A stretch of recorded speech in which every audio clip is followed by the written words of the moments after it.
Hello, everyone, and welcome back to the Path 11 podcast with your hosts, Mike and April. Our show includes interesting guests who are here to talk about subjects like consciousness, ghosts, paranormal activities, lucid dreaming, astral projection. You name it, we're covering all the hot topics of New Age stuff. We would love to interview people and talk about subjects that you definitely want to hear about, so please feel free to send us a message, post on our Facebook page, or even tweet us a suggestion at our Twitter handle, The Past Series. So this week's guest is Brenda Jenks. She is such a fun, warm-hearted, loving lady. And I personally met Brenda and kind of brought her into the Path 11 Productions films back in, I think I met her in 2007. I was living in Ballston Spa at the time, and I was taking as many non-credit classes that you could take on meditation, aura drawings, aura interpretations, and things like that, because that's when I was kind of really getting into my own spirituality and exploring. And Brenda was teaching an aura drawing class at Saratoga Springs, New York High School. So I signed up, and it was a non-credit that they offer. And I met her and I loved her and I loved her energy and learned about what she did. And then, Mike, when you came and approached me and we were trying to figure out, well, who do we want to interview? Who would be a good person to talk about some of this stuff of ghosts and energy and auras and life after death? I thought about this woman that I had met that just had such amazing energy, and I knew that she was into all this. And that's kind of how Brenda came about. Yeah, I think she was the first person we actually contacted to be part of the film. And I remember we met, I think we had coffee in Saratoga a few weeks before the filming just to figure out who she was, and she wanted to meet us. And yeah, I thought she was, great. She brought out her little pendulum with the crystals. And Yep, the dowser. yeah, it was very cool. And I learned a lot. And I really liked her interview, and then now again with interviewing her again for the podcast, I thought you learn something every time when you talk to her, and yeah, she's also has, at least compared to the way I am, she has a slightly different take on things, which I find very interesting, and I like just talking to her about what she sees and deals with on a daily basis. Yeah, I remember it was great. We were sitting there in that coffee shop, and here's, Brenda, and she's scanning the coffee shop. We're asking her questions, and she said, well, let me bring out my pendulum. And, so we're all sitting here, and Mike and I were kind of like, okay, what's happening? Here's this woman, she's spinning, the crystal's spinning. There's just random people around us looking over at us at our table. And I also remember she did our numerology when we told her why we decided to call our production company Path 11. She ended up doing our numerology, and I remember you were an 11 in numerology and I was a 9. Yes, and it was right around the same time, or maybe a little bit before, I started having the 11:11 clock uh, Phenomenon thing. phenomenon, whatever you call it. And I was seeing that nonstop, and that was right at the peak of all that is when we met her, and she kind of explained how that worked. Right. All right. So I guess before we bring her on, let us just give you a little more background about who Brenda is. You can find her in our first film, The Path Afterlife. And Brenda has been working in the field of complementary holistic health care for over 20 years now.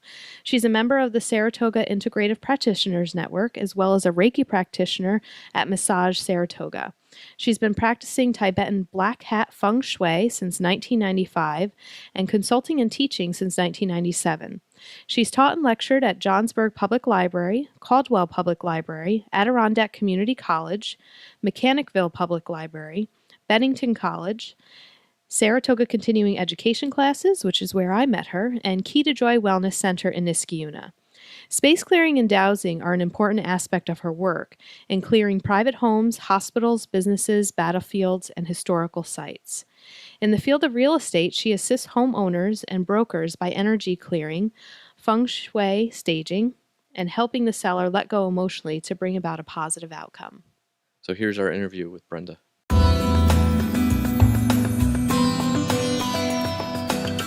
Well, hello. We'd like to welcome Brenda Jenks to our show today. Brenda was a cast member of our first film, The Path Afterlife. And how are you doing, Brenda? I am doing wonderful. How are you doing? Good. So good to talk to you again. It's been a while. Yes, it has. Yeah, it's been a couple years since we talked to you last. You came to our screenings that we had in New York, and it was always good to talk with you, before and after the screening. And you were able to help take questions from the audience, which was very helpful. Have you gotten any feedback from the films at all? Yes. Um, People are always interested when I meet people, um, and they go to my website and they see about the video on there. They get real excited. They want to see it. They want to know about it. I think that the films answer a lot of questions that people have had and just didn't know who to ask. So it's really fun to have that resource for them. Yeah, anytime I speak to people about the impact of the path after life. I actually just had a group of women that all got together and wanted to watch it.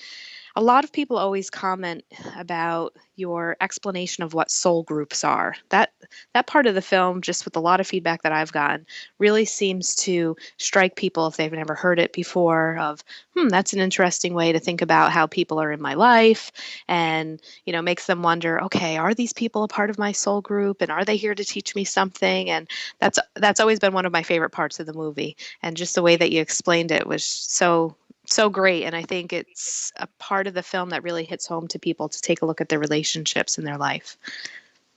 And people are doing a lot of self examination and they're wondering why people are in their lives. And for them to know that we have soul families, for them to know that, gee, I did know that person before, um, it helps explain a lot. We always have a lot of questions when we're in that personal growth phase.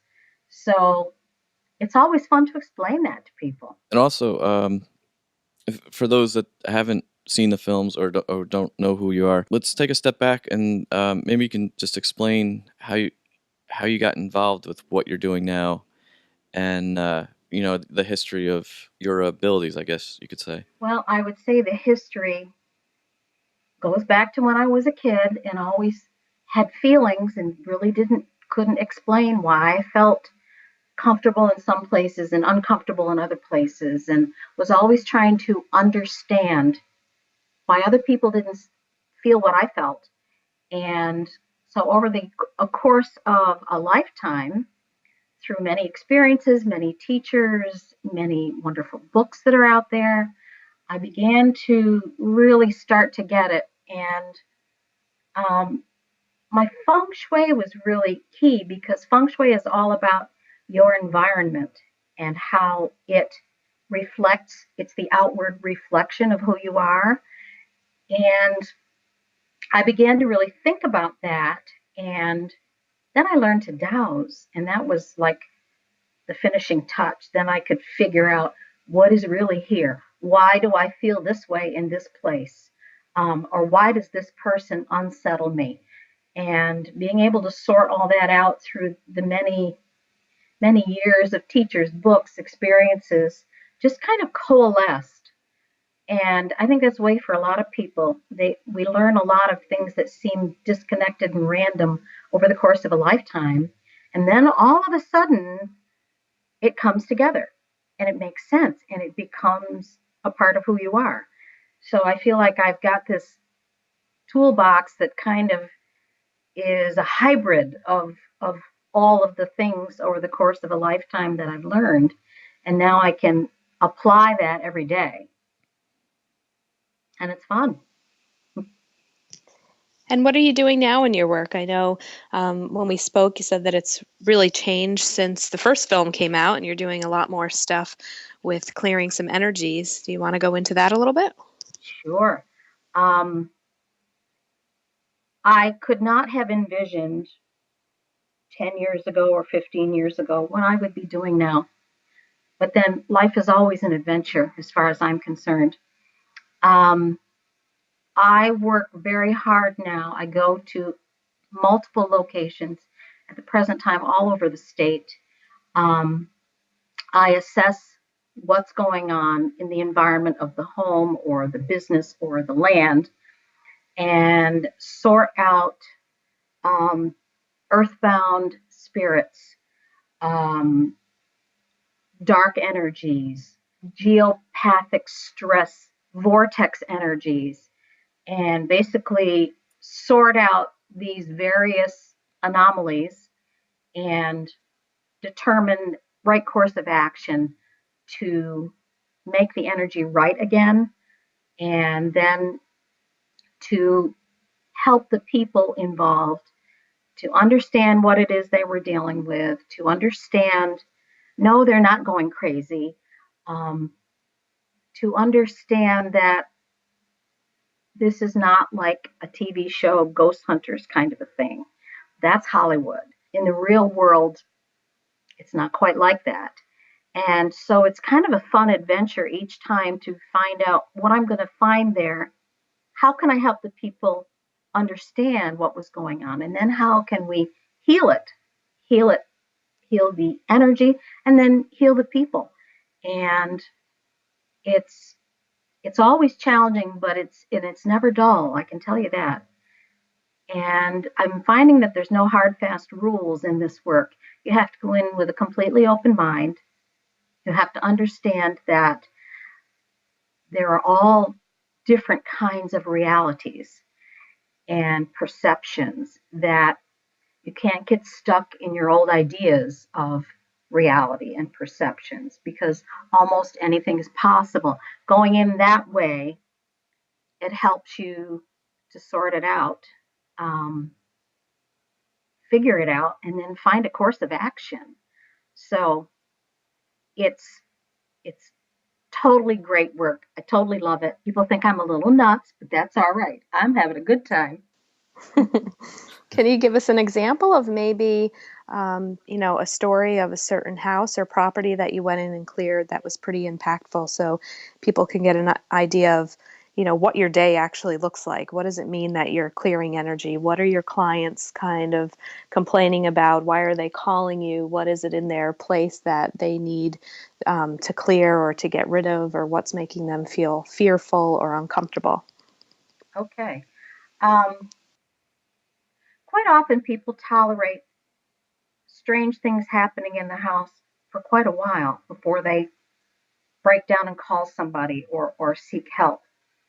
I just worked with someone in Plattsburgh, um, a wonderful couple and their daughter, and they talked about the dog being terrorized by something they couldn't see. They couldn't understand what was going on with this poor dog. This poor dog was just always afraid and always having anxiety issues. And but they thought it was just the dog. And so they let this go for a while, and then they found that the smoke detectors began to go off in the house for no reason. And then they would find doors open that shouldn't have been open, doors they knew they locked, and then light bulbs blowing and things like that. And finally realized that it's more than just the dog having the anxiety problem. And quite frankly, I think most animals don't have anxiety problems. They have issues with energy that are going on in the house. And so finally they got a hold of me, and I went up there, and it was an amazing kind of a toxic energy place that I had to sort out. There was a vortex. There was stuff going on. There were negative entities that were just tormenting that dog. And the nice thing about our pets is that they will try to intercede for us. They will actually take on the negative entity rather than you getting it. And sometimes it can be very detrimental to their health, but they're just doing their job. So I was really glad to get up there, sort it out, explain to them what was going on, explain they weren't crazy, um, and take those energies and remove them or transmute them so that these people could have a normal life again and this poor dog could be calm and happy again. So that was a really fun one for sure. A lot of stories are similar in that way. If there's pets in the house, people should be paying attention to how their pets are reacting, especially if they're doing something like barking at the corner and there's nothing there, or or exhibiting these anxiety symptoms. But sometimes it's a matter of they hear noises, doors close and open, they hear footsteps. A lot of people experience what we call the paralyzation, when you're lying in bed and suddenly you feel pressure on your chest and you feel like you can't speak and you feel like something is holding you down. That's a very common symptom of something in the house that needs to be removed. And that happens often. And people sometimes think they're having a heart attack, or they think they're being attacked, but there's no one there. So that's one of my most common symptoms, I think, that people experience. And that's usually when they will finally reach out and call somebody. So it's all fun. Now, these like negative entities that you talk about, where do you think they come from? I know that's probably for you. That's probably a simple question, but is it somebody that had previously passed in the house, or is it just You know what? this is a Usually it is not a ghost. Ghosts pretty much, yeah, they'll pull some hijinks, but they usually don't have negative intentions. They usually just want to be noticed. These negative entities that I'm referring to seem to be parasitical, is the best way I can put it.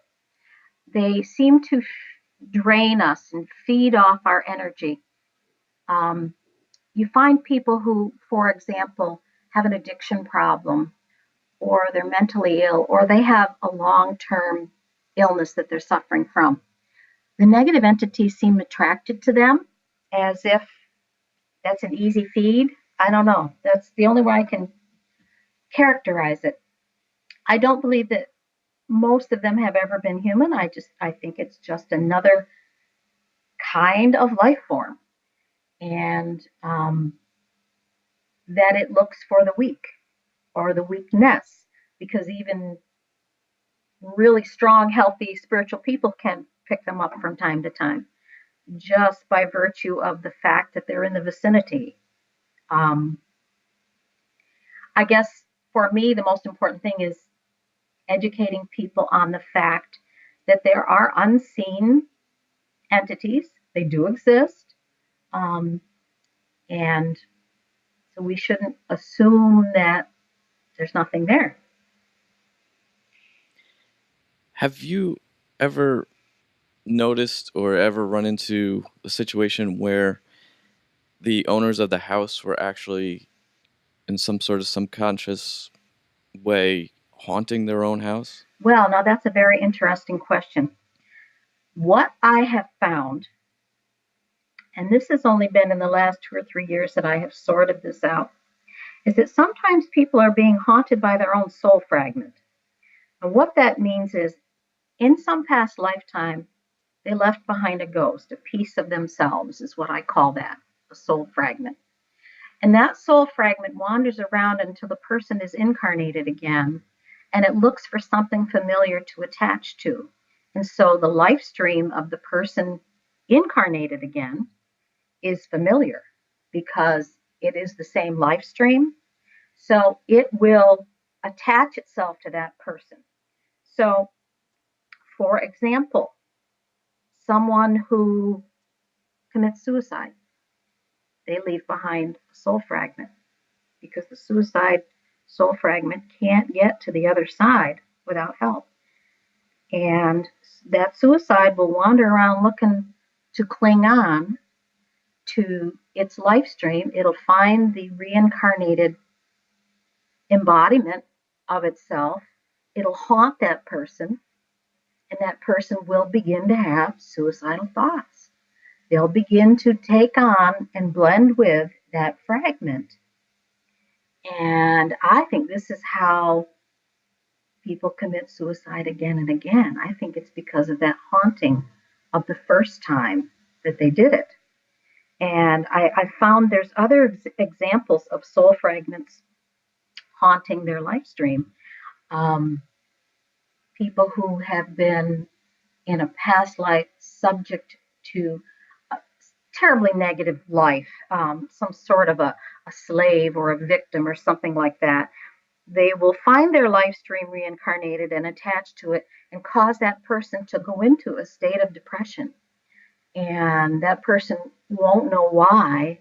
There doesn't seem to be any real reason for that person to be depressed or that person to have these anxiety or depression issues. And it turns out that they're being haunted by their own soul fragment. So this is something that I'm finding more and more. And I feel like at this time on the planet, a lot of this stuff needs to be cleared. So it's bubbling to the surface, kind of like Mother Nature's tired of hanging on to all this old energy. So she's kind of shaking it loose. And I think people's soul streams are anxious now to clean up all that old stuff. It's like cleaning out the garage almost. It's like, gee, we've carried this stuff dragging to us like, I don't know, Marley's ghost carrying all of his chains and his money boxes. I think we've dragged that around long enough. And I think what's happening now is that humanity, or at least many segments of humanity now, are trying to uplift that and detach from that and clean it up so they can move forward. And I hope that makes sense. Yes, yeah, that definitely makes sense. Now, I've seen your work. Actually did shoot a little bit of video a couple years ago where you were cleaning a house Yes. or space clearing a house. Can you describe the process to somebody who has never seen that done before? Ooh, let me think. I begin to pay attention when I'm about a mile away from any space that I am going to clear. I begin to just sort of pay attention to how I feel. Sometimes I feel as I enter a property as if I am driving into cobwebs that I can't even see, or I'm feeling a tingling all over. So I say, there's something here for sure. Um, as I approach the house, I keep my eyes and ears open, maybe not for what I'm going to see physically or hear physically, but it's almost like I turn on my sensors and I begin to sense things. And as a dowser, I begin to douse things. I use a pendulum. Um, I count on my guides to give me information. If I get a hit or a question, then I will ask yes or no. Um, and quite often it'll be what I already know, but I want to confirm it. I don't want to make a mistake. And I take an assessment according to what I'm feeling. I ask a series of questions that are pretty basic, such as, is there underground moving water here? Because water is a conductor and energy follows lines, the easiest lines of transmission. So water, metal, places like that carry energy easier. And then I ask, do I have a vortex here? And a vortex is basically an energy tornado. And if indeed there is one there, then quite often what a vortex does, just the way a tornado does, is it picks up debris. It picks up things around and then brings them in and it just swirls them around and around and around. So that's when I know I have one of those, then I have to ask this series of questions. What's caught in this tornado and how do I remove it? And so I take care of that, collapse it, restructure it so that it will no longer be what it was before. If I don't have a vortex, then I ask, do I have soul fragments here, which are basically ghosts? If indeed there are, I get a count of how many, and then I make sure that they are escorted to the other side so that they are no longer stuck being a ghost. And then I ask if there are negative entities, and I call them demons. I don't have any problem with that word. And there are several different grades of demons. Some of them are just simple creatures like a tick or a leech. They just kind of glom on and feed. And then there are more complicated ones that have a little more intelligence or a little more negative intent. And I sort out what's there, and then step by step remove them, put them in the violet flame so that they're transmuted, um, and make sure that they are being processed so that they no longer exist in that form, because that form is detrimental to our well-being. So we change their form. My recent work has developed where we are finding some hybrids, which is a very interesting thing. We're finding that in some cases, demons have interbred, shall we say, because demons can take on physical form. And we're finding some hybridizations, and so they have to be treated a little bit differently. And we're working on that right now. We're trying to figure out the best way to deal with these other things that seem to be coming to the surface. And I see it all as just a necessary next step in a clearing level. It's like refinishing a floor. You take the top layer and you sand it off, and then maybe you need to take another layer and sand that off. And sooner or later, you're going to get down to the wood where there's nothing there that isn't what you want, and then you can refinish it. And I feel like that's what this work is like. There's layers that are being brought to the surface to be cleared so that the energy can be better. And I hope that makes sense. Yeah, that definitely makes sense. I was thinking back, the one time we were talking, you had mentioned how, and I'm assuming this is probably more the more intelligent entities or demons. At the time, you kind of described them as like immature teenagers. Oh, Um, the poltergeists. that Yeah. they're just okay. Is there no? Am I confusing this with something else that you were talking about?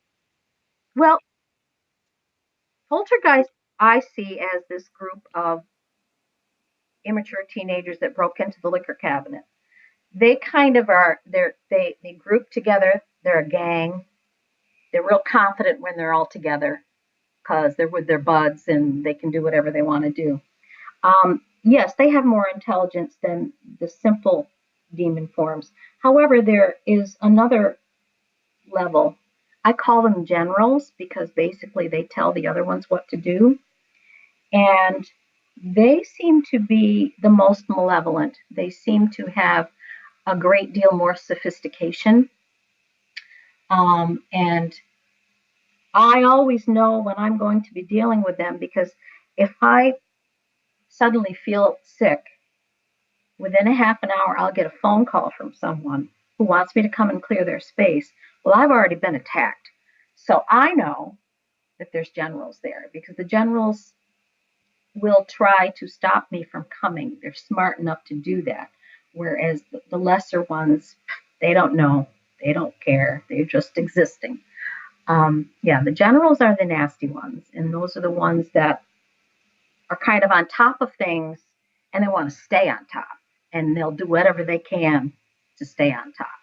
And they're very clever and they kind of appear in different forms. Um, they will try to choose a form that people would love and trust. They'll try to inhabit someone who looks pretty innocent, but usually their behavior betrays them. And certainly their mode of operation will betray them sooner or later. They can't hide forever. They're kind of masters of disguise. They don't want to be found, but that's my job to find them. And are you referring to that with possession, where a general is actually somebody that's possessing another human entity? Yes, quite often that is the case. And what I have found is this will happen depending on the soul, depending on the person. If some soul over the course of many lifetimes has traded away their humanity piece by piece for power, think of someone like a Hitler, for example. I mean, he didn't just instantly become evil in one lifetime. He probably had a series of lifetimes where he traded away good choices for bad and became less and less connected to the human race, less and less compassionate, less and less connected to his emotional body. Um, and that is a perfect example of someone that a general was literally inhabiting him, and by invitation, because he wanted the power. And power is a very seductive thing. So you have to wonder, when somebody's power hungry, what's really going on there? And quite often, there can be a general involved in someone like that. The other case where I've seen them step in is when someone, I had this actually happen, a young lady that had abused drugs for some time. She had OD'd and landed in an alleyway somewhere, probably nearly died. She was brought to me about a year after she was found and had given up drugs and everything, with voices in her head and things, and the voices telling her to do bad things and just tormenting her. And I had to sort of separate him from her. And this was before I really knew how to dowse, because dowsing makes it so much easier. I had to dialogue with this thing, and I had to sort of love him out of her. I kept telling him that I loved him and that he was beautiful, and he got real mad, and I was just pouring light on him. And he was like, I have a right to this body. She would have died. This is my body now. I have a right to it. I'm like, no, you don't. No, you don't. And I love you. And eventually he got so mad that I drove him out of her, and then was able to clear him, because he just couldn't stand the love. And they really don't like light. They really don't like love. And so that's always our best weapon. That and the violet flame. Those are the best weapons. Now, do you do a form of like protection for yourself? Absolutely. I cannot do my work without it. I use a series of things. The most important thing is the triple grid. However, I have expanded it to be a quintuple grid. And basically, it's done by the Legions of Michael. The first layer of the grid is a spin out grid, and you spin out everything that you don't want in your energy field. And it's quite a beautiful process. And you spin it out in both directions. And then the second layer you infuse with everything that you do want, like love, peace, harmony, balance, victory, clear communication with spirit. You come up with all kinds of positive infusions. The third layer is the harmonization. It's circle security. You want to harmonize with all upper grid works. Then what I've done lately, just because of the amount of activity, is I add a big band of pink around the outside, because that's going to keep stuff further away that doesn't like love. And then I have a golden shield around that. So it's really a 5-layer grid. And it's something that I renew every day. I have a crystal that I have infused with the pattern, with the energetic pattern. And I just put the crystal in my hand and I go, please renew my grid. There are other methods. This one works best for me. I usually, if I've done a space clearing in a home or a location that has a tendency to attract toxicity, like a nursing home, like a hospital, a graveyard, battlefield, places like that, I will infuse a crystal and leave it there. And somebody will be in charge of renewing that grid every day. When I first started doing triple grids, they lasted a good 2 or 3 weeks, but now we find that I think it's the level of activity kind of is like a computer virus that keeps changing itself, mutating to try to beat the system. So it's almost like my protection things, I have to keep changing them so I can stay ahead of them trying to beat the system. I have to keep the system upgraded, I guess you'd say. Um, so it becomes very important, and I teach a lot of people protection techniques because there are a lot of people right now who are becoming more and more aware and more sensitive and more psychic. And so, in their awareness, they need to also have protection because you can't have one without the other. You don't want to be vulnerable, you want to be empowered. And so, really, protection is empowerment.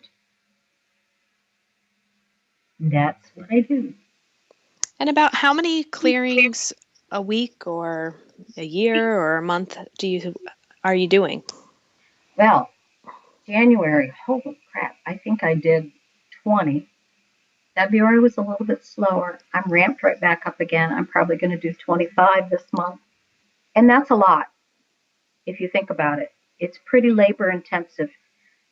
Most people don't realize it, but if I do 2 clearings in a day, that's a lot of work. How long do your clearings last? It depends on the clearing. By the time I drive where I'm going, sit and talk with people and assess what's going on, do the clearing, and then talk with them again and then leave. It's probably, 3, 4, 5 hours sometimes. Depends. Um, I would say start to finish, the average is maybe 3 hours. But like I said, if I have to drive to Plattsburgh or Canajoharie or somewhere like that, it's going to be longer. Well, and pretty amazing to hear that you're doing it so much. Obviously there's a need for it. If somebody had never heard about this before, they might think, oh, is this really happening? Or are there that many people that need this clearing? But it sounds like you're very busy. I am. It's really gotten steadily busier, and I think, well, maybe it is partly because of these things don't have the stigma that they used to have. People used to be afraid to speak up about something that they thought was going on in their house because they thought people would say they were crazy. But I think that in this day and age, it's not like that anymore. People aren't afraid to speak up about something. And with all of the media and, just the internet and everything else, it's a good thing because people can talk about it, learn about it, share with each other, support each other, and find solutions. So why not? I think it's a very good thing. And how do you feel you gain credibility in this type of field of work? Because I'm sure that you probably bump up against a lot of skeptics. I'm in the field of mental health counseling, and I could just hear some of my colleagues probably saying, "No, psychosis is definitely a real mental illness of the brain," and they will go for more of the clinical description as to why a person is hearing voices, and just hearing that story that you gave us just a little while ago, as opposed to somebody that is working with energies and knowing how it can affect the body. So I'm just curious to know, how do you continue to build credibility in this field to maybe, work on some of that skepticism that there is out there about the work that you do? Results speak for themselves. The results are there, word of mouth is there. I actually have 2 or 3 psychotherapists who regularly send me their tough cases. I do work on them, soul fragment work and things like that, send them back, and then they actually have a shot at getting better, especially things like chronic depression or chronic anxiety. When I can find something in their energy field that is feeding that disharmony or disorder and make it right, then I can send them back to their psychotherapist and they can make progress. So it's really about results. Um, there's no way you can just sell this on a street corner. It's not like selling cookies. It has to be result oriented. It has to be. It has to be word of mouth. It's even difficult to describe to a stranger. They have to experience it.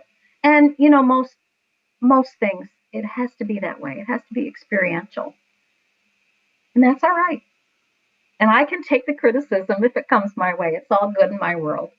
I remember back a little bit, you had talked about helping somebody sell their house. I guess the house is on the market for so many years, and you came in, did your space clearing, and within, I think, a few weeks, it had sold. Can you talk about that? And has there been any others like that? Yes, actually, that happens at least 2 or 3 times a year. Someone will, you know, out of desperation, they've tried everything else. They call me in, and usually I can find something that really feels wrong and take care of that energy. You know, people, when they are shopping for a house, believe it or not, and most real estate people will tell you this, almost the instant they walk in the door, the person knows whether or not they want the house. They'll walk through it, they'll do all the talking, but they almost know immediately if it feels right or if it feels wrong. And even people who don't believe in, you know, psychic things or sensitive things, that is how they buy houses. People buy houses on gut. And what I can do is change that initial reaction that the person has when they step into the home or they step up to the home. They're already getting feedback. Their energy field is already picking up stuff, energies from the house. So it's my job to make the energies of that house interface with the person's energy field in a positive way. So removing anything that would be a glitch to that positive interaction. I did a house remotely, Baltimore, Maryland. Um, I was hired to. I'd never seen the house. I did space clearing through pictures and over the phone with her. The house went on the market on a Tuesday, and the contract was signed on Friday.